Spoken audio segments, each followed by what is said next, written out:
Nadreen, मेरे पास जो information है उसके मुताबिक फजलुर रहमान साहब का मामला हल हो जाएगा। कुछ टेलीफोनिक राब्ते भी हो गए हैं, बिलावल जरदारी भी इसमें रोल प्ले कर रहे हैं और फजलुर रहमान साहब भी थोड़ा पीछे हट गए।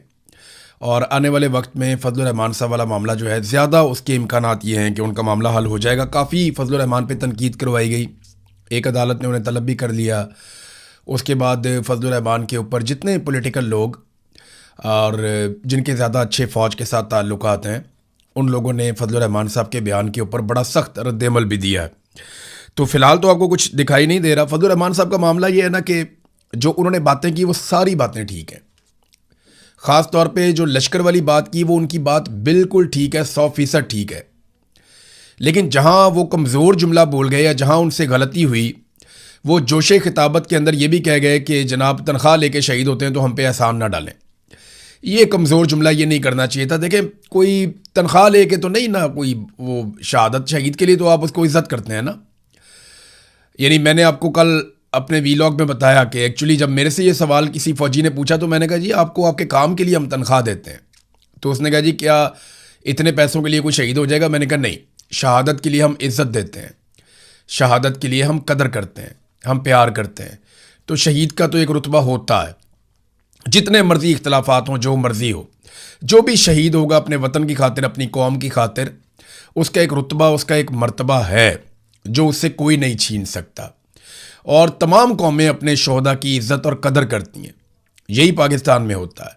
हमारे लिए शहीद चाहे फ़ौजी यूनिफॉर्म में हो, चाहे हाथ में कलम पकड़ा हुआ अरशद शरीफ हो, चाहे वो पुलिस की यूनिफॉर्म में हो, चाहे वो किसी और इदारे का आदमी हो जिसके ऊपर अटैक हो जाए, या एक आम शहरी जो अपने कारोबारी ज़िंदगी के लिए बाहर निकला, या वो बच्चे जो अपनी पढ़ाई के लिए बाहर निकले, उनके ऊपर भी दहशतगर्द हमला कर दें और वो शहीद हो जाएं, तो हमारे लिए सारे शहीद बड़े काबिल एहतराम हैं और उनकी बड़ी इज्जत है।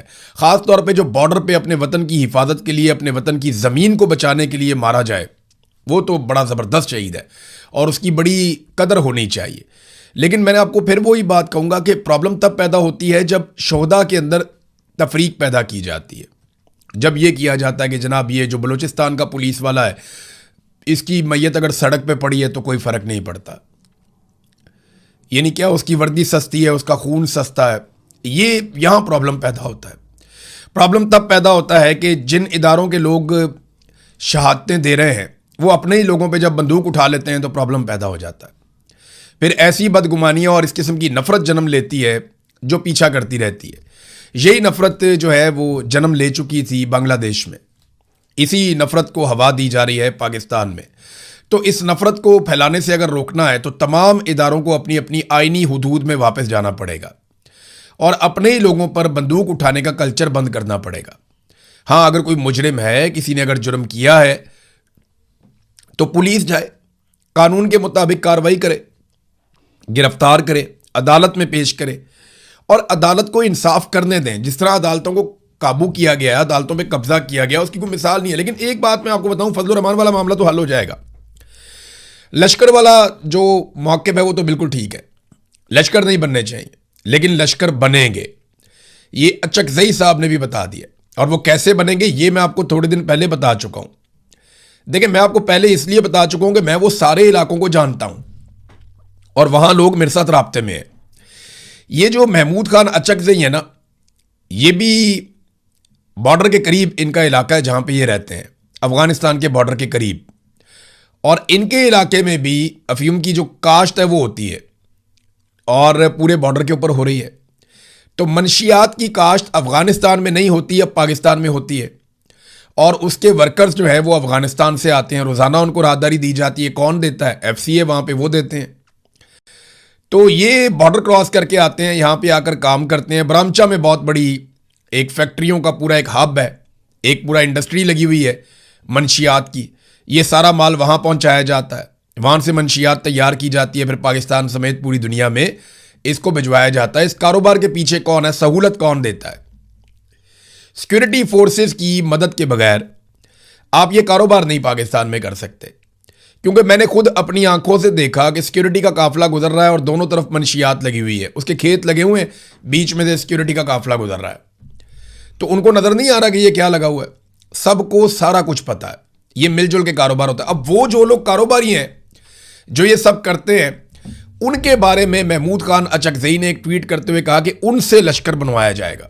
देखिए, जो स्मगलर है या जो मंशियात का कारोबार करता है या जो जराइम पेशा लोग हैं, उनको अगर आप शेल्टर दे दें और उन्हें कहें जी आप बनाएं, आप बड़े बड़े लश्कर बनाएं, तो वो बना लेंगे लश्कर। उन्हें क्या फर्क पड़ता है, उनको ज्यादा बंदूकें मिल जाएंगी, ज्यादा गाड़ियां मिल जाएंगी, ज्यादा फ्री हैंड मिल जाएगा, वो अपना काम भी करते रहेंगे।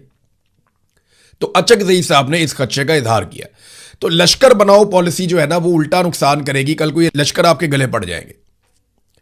फिर एक और बहुत अजीब काम होगा कि ये जो लश्कर आप बनाएंगे, बाद में वो तंजीमें जिनके साथ आपकी सुलह हो जाएगी, वो और ये लश्कर आपस में लड़ते रहेंगे। फिर टारगेट किलिंग भी शुरू हो जाएगी फ्यूचर में।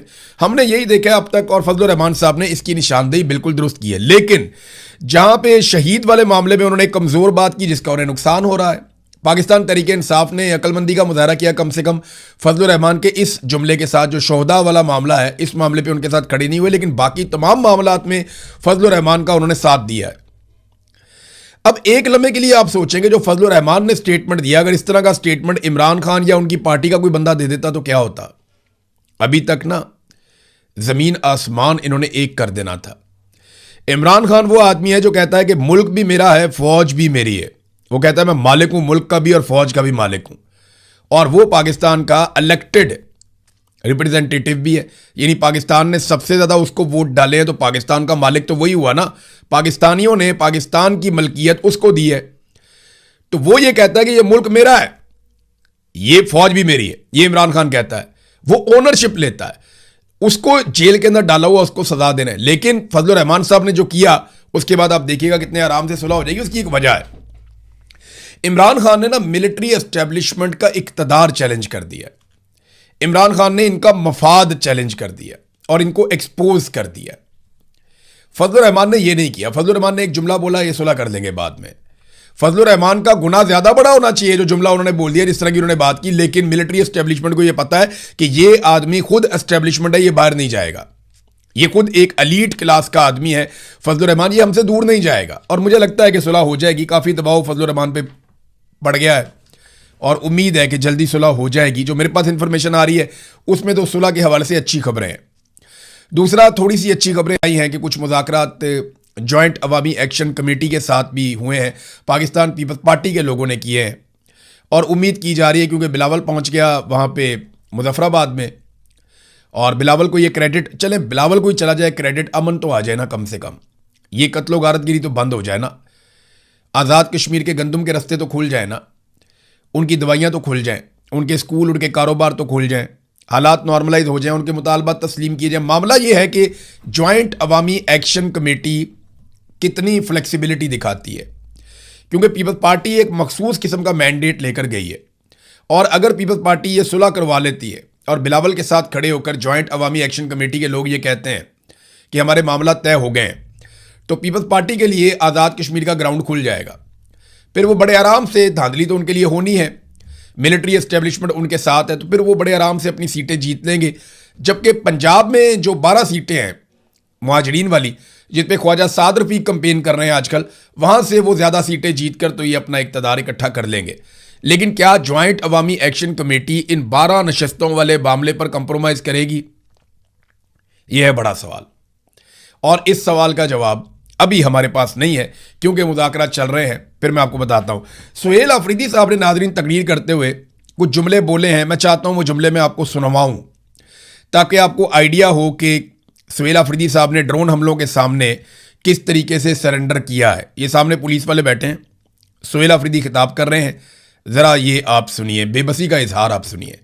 उनके खिलाफ जिनकी गलती की वजह से मिस इन्फॉर्मेशन होती है, झूठ बोला जाता है कि यहां पर दहशतगर्द है, इसी वजह से मासूम लोगों की शहादतें होती हैं। तो जिसने गलत इंफॉर्मेशन दी कि यहां पर दहशतगर्द है, हालांकि होते वहां पर मासूम लोग हैं, जिसने माटर गोला या ड्रोन अटैक किया, ये दोनों कसूरवार होते हैं।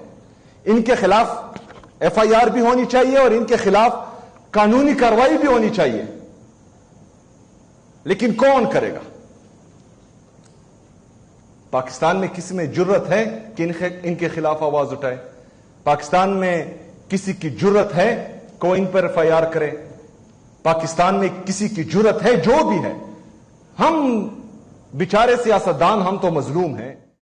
ये जो सुहेल अफरीदी साहब ने बात की ना, देखिए पहले ये तनकीद करते थे ड्रोन हमलों पे, पहले ये टारगेट करते थे ड्रोन हमले नहीं होने चाहिए, ड्रोन हमले गलत हैं। अब वो अपनी तनकीद को मोड़ कर ले आए हैं कि ड्रोन हमलों के लिए जो लोग इन्फॉर्मेशन देते हैं वो लोग गलत हैं। पहले कहते थे ड्रोन हमले पे एफआईआर होनी चाहिए, अब वो कहते हैं कि जो ड्रोन हमलों के लिए गलत इन्फॉर्मेशन देते हैं उनके ऊपर एफआईआर होनी चाहिए। तो क्या कोई उनके ऊपर एफआईआर करेगा? किसी में हिम्मत है? यानी ड्रोन हमले पे एफआईआर देना तो बहुत दूर की बात है। जब ये साहब आए थे सुहेल अफरीदी साहब, और उन्होंने कहा था कि ये वज़ीर आला बनने के बाद ड्रोन हमले रुकवाएंगे, और इनका दावा था कि ड्रोन हमलों के ऊपर एफआईआर भी होंगी, इनके सारे लोग भी यही कह रहे थे, तो उस वक्त हमें लग रहा था कि शायद ये कर पाएं, लेकिन एक भी एफआईआर ड्रोन हमले के खिलाफ नहीं कर पाए। अब वो बेबसी का इजहार कर रहे हैं कि ड्रोन हमले तो अपनी जगह, जो बंदा गलत इंफॉर्मेशन देता है जिसकी बुनियाद के ऊपर मासूम लोग मारे जाते हैं, इंफॉर्मेशन देने वाले पर भी एफआईआर देने की जुर्रत नहीं है, हिम्मत नहीं है। तो ये एक लेवल का सरेंडर है। इमरान खान होते तो शायद वो हिम्मत दिखा देते, उन्होंने माजी में भी ड्रोन हमले बंद करवाए थे, हो सकता है वो करवा देते, लेकिन सुहेल अफरीदी साहब ने अमली तौर पे हाथ खड़े कर दिए हैं। हाथ तो नाज़रीन खड़े हैं, ये आप देखें खबर, ये मारे मईशत हैं, बहुत बड़े मईशतदान हैं, हसन जफर साहब, इन्होंने कुछ इंकशाफात किए और ये बड़े अहम इंकशाफात हैं। वो ये कहते हैं कि पिछले साल स्विट्ज़रलैंड में जो ड्यूस कॉन्फ्रेंस हुई थी उसमें हमारे जो हुक्मरान गए थे पाकिस्तान के, उन्होंने दुनिया के सामने पुराना रोना धोना शुरू कर दिया, जनाब हमारे यहाँ सिक्योरिटी के मसाइल हैं। तो इन्हें जवाब दिया गया आपके सिक्योरिटी के मसाइल अर्जेंटाइन और मैक्सिको से ज़्यादा बड़े नहीं हैं। उन्होंने बहाना बना रखा है कि सिक्योरिटी मसाइल की वजह से मईशत आगे नहीं बढ़ रही, ना नौमन तेल होगा, ना राधा नाचेगी, ना सिक्योरिटी ठीक होगी और ना ही मईशत ठीक होगी। तो हम इसको एक बहाने के तौर पे भी इस्तेमाल करते हैं, ये हमारे मईशियात बता रहे हैं और हम दुनिया को जाके बार बार ये कहते हैं। फिर उन्होंने कहा कि हुकूमत को ये वाज़े तौर पे ऐलान कर देना चाहिए कि हम डिफ़ॉल्ट कर चुके हैं, और इसका उन्होंने सबूत भी पेश कर दिया।